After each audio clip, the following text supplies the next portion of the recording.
Hello everyone, आज है 17 मार्च और आज इस वीडियो में हम बात करने जा रहे हैं बजाज हाउसिंग फाइनेंस के बारे में। 115 रुपए का शेयर है और आज कोई बड़ा मोमेंटम यहाँ पर नहीं बना है, जबकि बाजार आज पॉजिटिव में है। बाजार में कोई गिरावट आज नहीं देखने को मिल रही है।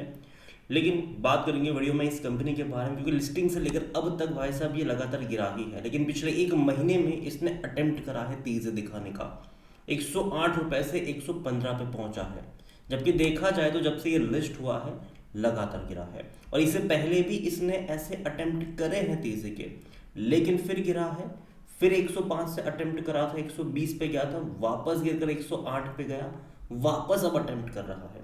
तो बात करना बनता भी है कि इस छोटे अटेम्प्ट्स का भैया क्या मतलब बन रहा है, भरोसा कर भी सकते हैं कि नहीं, सपोर्ट बन भी रहा है कि नहीं। तो देखिए, वीडियो को शुरू करूँ उससे पहले अगर आपने अभी तक चैनल को सब्सक्राइब नहीं किया है तो प्लीज़ अभी इसे सब्सक्राइब कर लीजिए, क्योंकि आगे भी बहुत सारे वीडियोज़ हैं जो आपको काफ़ी ज़्यादा हेल्प करेंगे। तो 115 रुपए का शेयर है और लिस्टिंग से लेकर अब तक गिरावट काफ़ी बड़ी है। 188 रुपए पर गया था ये शेयर, वहां से गिरा है ये।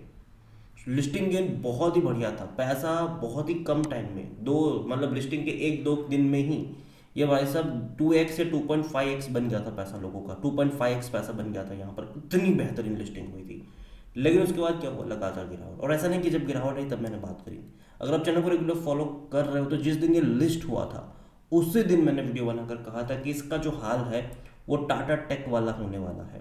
कि टाटा टेक भैया जो लिस्टिंग भैया 500 रुपये का आईपीओ प्राइस है, 1400 रुपये पे लिस्ट हो और आज तक वो वहाँ पे पहुँच नहीं पाया है, उसका भी बिल्कुल ऐसा ही ग्राफ पैटर्न देखने को मिल रहा है।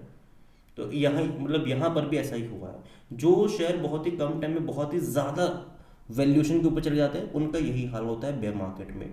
और दूसरी तरफ अगर हम बात करें बजाज हाउसिंग फाइनेंस, तो कंपनी अच्छी ज़रूर है, लेकिन पूरे हाउसिंग फाइनेंस सेक्टर की सबसे महंगे वैल्यूएशन पे बैठने वाली कंपनी में से एक बन चुकी है ये। तो जाहिर सी बात है अभी भी कोई सस्ते वैल्यूएशन के ऊपर नहीं है, इतनी गिरावट के बावजूद भी। जहाँ तक आज वॉल्यूम देखोगे इसके, तो बाजार जस्ट अभी खुला है। 22 से 23 लाख के आसपास के शेयर्स यहाँ पर ट्रेड होते नजर आए हैं।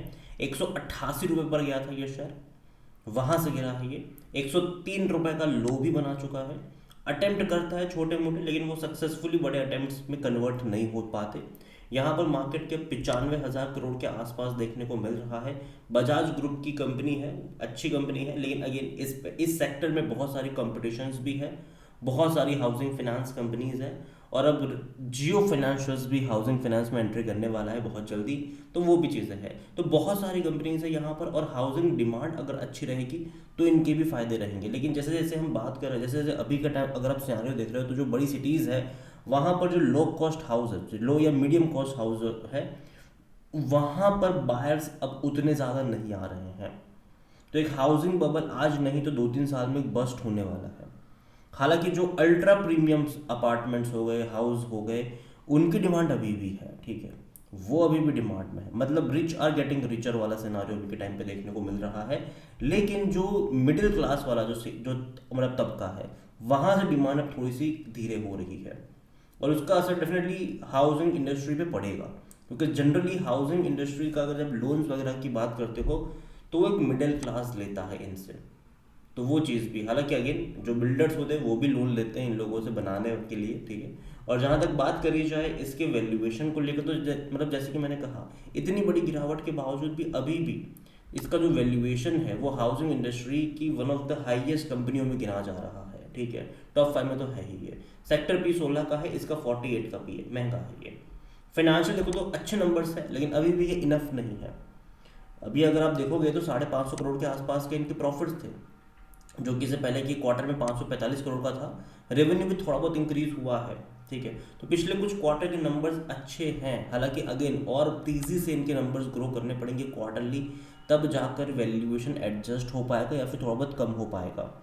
लास्ट दिसंबर के नंबर उतने अच्छे नहीं है मेरे हिसाब से, क्योंकि क्वार्टर ऑन क्वार्टर उतना बड़ा कोई जंप हमें देखने को मिला नहीं है, चाहे वो रेवेन्यू की बात करें या फिर हम प्रॉफिट की बात करें। जहाँ तक शेयर होल्डिंग के बारे में देखिए, प्रमोटर की जो होल्डिंग है वो 88.75% की है।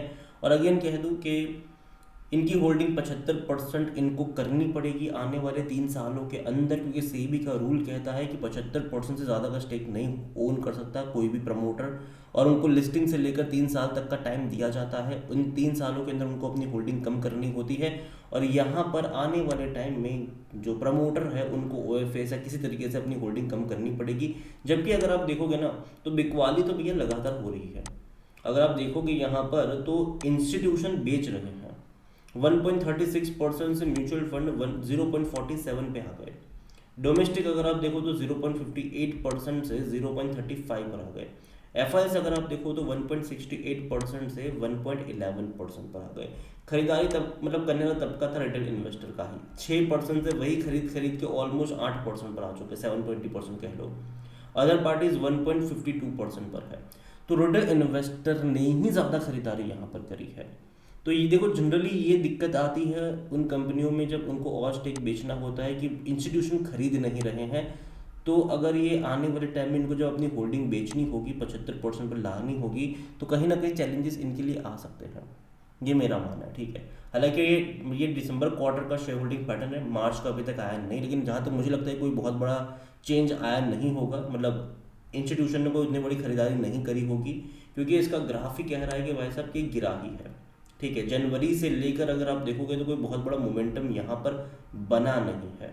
जनवरी महीने की जब शुरुआत हुई थी तो 127 रुपये पर ये शेयर था, तो कोई तेज़ी तो नहीं आई है यहाँ पर। तो कहीं ना कहीं जो इंटरेस्ट है, मुझे लगता नहीं कि अभी भी कोई इंस्टीट्यूशन का यहाँ पर जागा होगा। यहाँ पर देखो मैं अभी के लिए इतना कहूँगा कि वेट करो, ठीक है।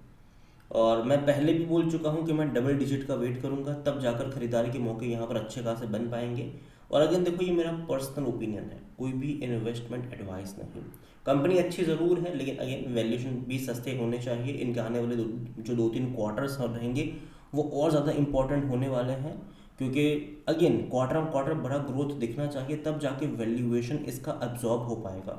अभी हाई वैल्यूएशन के ऊपर है, और बेयर मार्केट में भैया उन कंपनियों की ज़्यादा पिटाई होती है जो बहुत ही हाई वैल्यूएशन के ऊपर बैठी होती है, और ये उनमें से एक है इस सेक्टर की अगर मैं बात करूँ तो अगेन कंपनी अच्छी ज़रूर है, लेकिन अभी भी अगर आप देखो तो कोई सपोर्ट बेस बन नहीं रहा। इनिशियल लेवल पर देखो तो 105-108 रुपये का सपोर्ट ज़रूर है, देखते हैं कि वो इंटैक्ट रह पाता है कि नहीं। और रेजिस्टेंस की अगर मैं बात करूँ तो 120 रुपये का जो लेवल है वो यहाँ पर रेजिस्टेंस के तौर पर काम कर रहा है। अगेन ये मेरा मानना है, बाकी मर्जी आपकी है।